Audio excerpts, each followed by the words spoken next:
Hello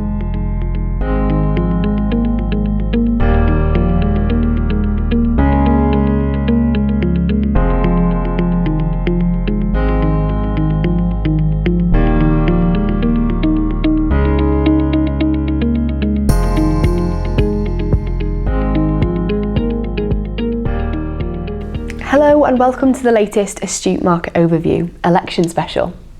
As you will know, this Thursday we will all be heading to our local polling stations, ID in hand, to vote in the 2024 general election.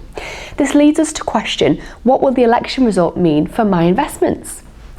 According to recent polls, a Labour victory seems likely, perhaps even a supermajority for Starmer's party.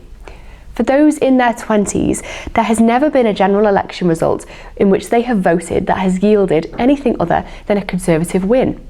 After 14 years of Conservatives in power, a Labour government would certainly mark a significant shift.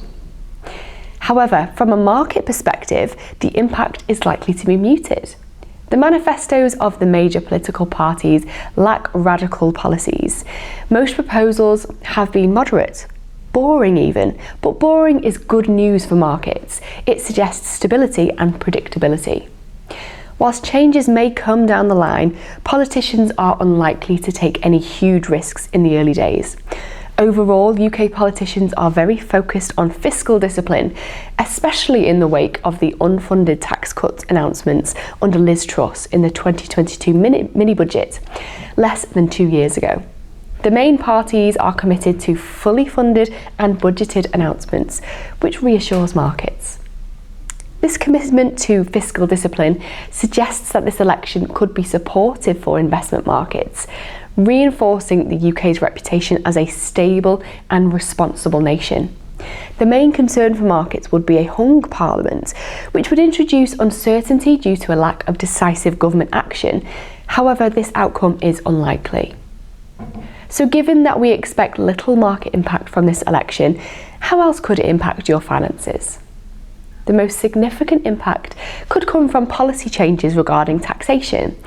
Whilst the two main parties have committed to not raising income tax, national insurance or the main rate of VAT, there has been little mention of some key areas such as inheritance tax. There's potential for tweaks around the edges of policy in future, especially with the limited fiscal headroom to play with and public services in need of funding. Any changes are likely to be made in the first budget of a new government, and as always, we will be watching any developments closely. In France, the first round of snap elections took place on Sunday with an impressive turnout.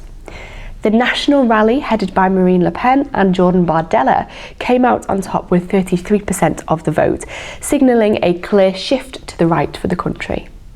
Ahead of next Sunday's second round, all eyes are on the remaining centre and left parties. Will they join to form an alliance against the national rally? Cooperation amongst these parties would be key to preventing an outright majority for the far right, but the picture remains very uncertain. If a party other than President Macron's wins a majority, he will appoint a Prime Minister from that party, and France will be under cohabitation. The new Prime Minister would have significant influence over policy implementation, but without an outright majority for any major party, policy reform is likely to be gridlocked. Following the result on the weekend, the French stock market was in positive territory, likely due to the fact that the National Rally Party did not gain an absolute majority in the first round. And finally, turning to the election which is likely to have the most influence, the televised debate between Donald Trump and Joe Biden took place last week. The debate left many questions unanswered and raised the quandary for the Democrats. Will they look to replace Biden? President Joe Biden stumbled over his words a few times, fueling the attack that he is unfit to be president for another term. We will look forward to digesting the results of this week's UK general election in our quarterly commentary, which will be published in due course. We'll see you next time.